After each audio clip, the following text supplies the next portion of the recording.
নির্বাচন চলে আইছে তো, তাই আপনার বাড়ি যাচ্ছিলাম। কেন নির্বাচন না আসলে বুঝি আসা যায় না? আসা যায়। আমি কিন্তু এবার নির্বাচনে ছাগল মার্কায় দাঁড়াইছি, ভোট কিন্তু আমারই দিয়েন।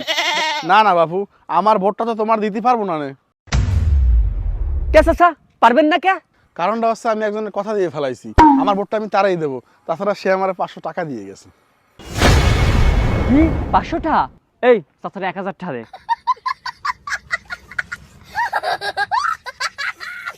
চাচা 1000 টাকা রাখেন, ভোটটা আমারই দিয়েন।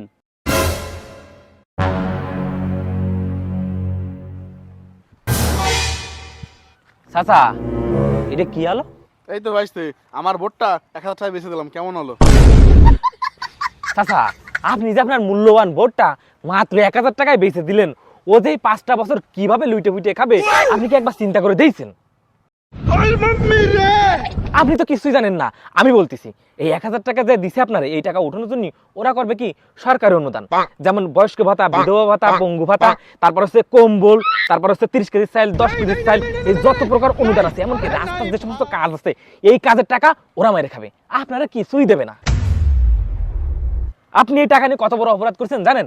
শোনেন কাকা, আপনার একটা কথা বলি, আমাকে এই দেশ পরিবর্তন করতে হলে আগে নিজেকে পরিবর্তন করতে হবে। নিজেরা যদি পরিবর্তন না হয় তাহলে আমাকে এই বাংলাদেশ কোনোদিনও পরিবর্তন হবে না। তুমি এত কথা কচ্ছো, তুমি কিডা? আমি হলাম কাকার চাচা, আর কাকা হলো আমার ভাইস্তে। কি চাচা কাকা কাকার বাস্তে মানে বুঝলাম না।